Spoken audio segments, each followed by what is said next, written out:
Hello there, welcome to Cartooning with Paul. Today's a special one. Today I'm going to show you how to draw the Grinch from How the Grinch Stole Christmas. So come on, let's get started.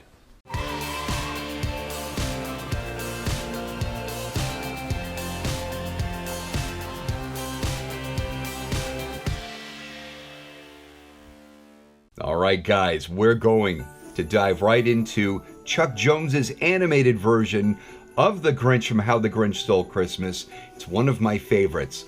And instead of my drolling on with instruction, I'm going to read you the story. So if you don't like my voice, you can just mute right now because I'm going to dive right on in.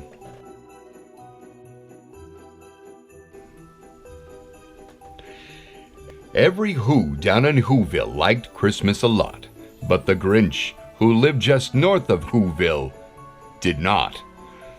The Grinch hated Christmas, the whole Christmas season. Now, please don't ask why.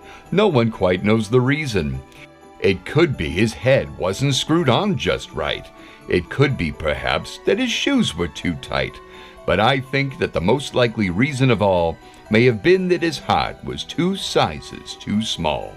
But whatever the reason, his heart or his shoes, he stood there on Christmas Eve, hating the Whos, staring down from his cave with a sour, grinchy frown at the warm, lighted windows below in their town, for he knew every Who down in Whoville beneath was busy now, hanging a mistletoe wreath. And they're hanging their stockings, he snarled with a sneer. Tomorrow is Christmas, it's practically here. Then he growled with his Grinch fingers nervously drumming, I must find some way to keep Christmas from coming. For tomorrow, he knew, all the Who girls and boys would wake bright and early. They'd rush for their toys, and then, oh the noise, noise, noise, noise. That's one thing he hated, the noise. Then the Whos, young and old, would sit down to a feast, and they'd feast, and they'd feast, and they'd feast. They would feast on Who pudding and rare Who roast beast, which was something the Grinch couldn't stand in the least. And then they'd do something he liked least of all. Every Who down in Whoville, the tall and the small, would stand close together with Christmas bells ringing. They'd stand hand in hand, and those Whos would start singing. And they'd sing, and they'd sing, and they'd sing. And the more the Grinch thought of this whole Christmas sing, the more the Grinch thought, I must stop this whole thing. Why, for 53 years I've put up with it now. I must stop Christmas from coming. But how? And then he got an idea. An awful idea. The Grinch got a wonderful, awful idea. I know just what to do, the Grinch laughed in his throat. And he made a quick Santa Claus hat and a coat. He chuckled and clucked. What a great Grinchy trick. With this coat and this hat, I look just like Saint Nick. All I need is a reindeer. The Grinch looked around, but since reindeer are scarce, there was none to be found. Did that stop the Grinch? No. The Grinch simply said, if I can't find a reindeer, I'll make one instead. So he called his dog Max, and he took some red thread, and he tied a big horn on the top of his head. Then he loaded some bags and some old empty sacks on a ramshackled sleigh, and he hitched up old Max. Then the Grinch said, get up, and the sleigh started down toward the homes where the Whos lay a snooze in their town. All the windows were dark, quiet snow filled the air. All the Whos were all dreaming sweet dreams without care. Then he came to the first little house on the square. This is stop number 1, the old Grinchy Claus hissed as he climbed to the roof, empty bags in his fist. Then he slid down the chimney, a rather tight pinch, but if Santa could do it, then so could the Grinch. He got stuck only once for a moment or two, then he stuck his head out of the fireplace flue, where the little Who stockings hung all in a row. These stockings, he grinned, are the first things to go. Then he slithered and slunk, with a smile most unpleasant, around the whole room, and he took every present. Pop guns and bicycles, roller skates, drums, checkerboards, tricycles, popcorn and plums. And he stuffed them in bags, and the Grinch very nimbly stuffed all the bags one by one up the chimbley. Then he slunk to the icebox. He took the Who's Feast. He took the Who Pudding. He took the roast beast. He cleaned out that icebox as quick as a flash. Why, that Grinch even took the last can of Who hash. Then he stuffed all the food up the chimney with glee. "And now," grinned the Grinch, "I will stuff up the tree." And the Grinch grabbed the tree and he started to shove, when he heard the small sound like the coo of a dove. And he turned around fast and he saw a small Who, little Cindy Lou Who was no more than 2. The Grinch had been caught by this tiny Who daughter, who got out of bed for a cup of cold water. She stared at the Grinch and said, "Sandy Claus, why? Why are you taking our Christmas tree? Why?" But you know, that old Grinch was so smart and so slick, he thought up a lie and he thought it up quick.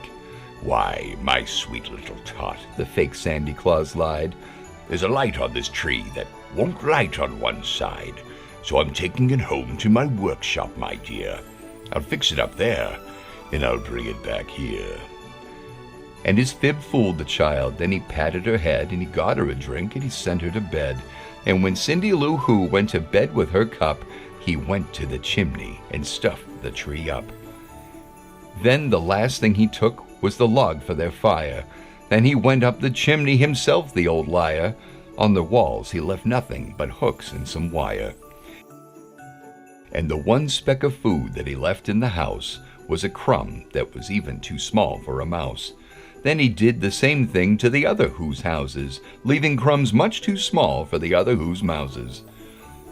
It was 1:15 dawn. All the Who's still abed, all the Who's still a snooze, when he packed up his sled, packed it up with their presents, the ribbons, the wrappings, the tags and the tinsel, the trimmings, the trappings. 3,000 feet up the side of Mount Crumpet, he rode with his load to the tip-top to dump it. "Pooh-pooh to the Who's," he was Grinchly humming. "They're finding out now that no Christmas is coming. They're just waking up. I know just what they'll do. Their mouths will hang open a moment or two. Then the little Who's down in Whoville will all cry boo-hoo. That's a noise," grinned the Grinch, "that I simply must hear." So he paused, and the Grinch put a hand to his ear, and he did hear a sound rising over the snow. It started in low, then it started to grow. But the sound wasn't sad. Why, this sound sounded merry. It couldn't be so, but it was merry, very. He stared down at Whoville, the Grinch popped his eyes, then he shook. What he saw was a shocking surprise. Every Who down in Whoville, the tall and the small, was singing without any presents at all. He hadn't stopped Christmas from coming. It came. Somehow or other, it came just the same. And the Grinch, with his Grinch feet ice cold in the snow, stood puzzling and puzzling. How could it be so?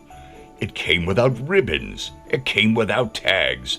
It came without packages, boxes, or bags. Then he puzzled 3 hours till his puzzler was sore. Then the Grinch thought of something he hadn't before. Maybe Christmas, he thought, doesn't come from a store. Maybe Christmas, perhaps, means a little bit more. And then what happened? Well, in Whoville they say that the Grinch's small heart grew 3 sizes that day. And the minute his heart didn't feel quite so tight, he whizzed with his load through the bright morning light, and he brought back the toys and the food for the feast, and he himself, the Grinch, carved the roast beast. Guys, thank you so much for joining me today. If you like this video, please give it the thumbs up. Don't forget to subscribe, and don't forget to tell your friends. If you'd like to draw with me some more, we've got some other videos down below, and I want to thank you so much for joining with me. Merry Christmas, and until the next video, we'll see you later.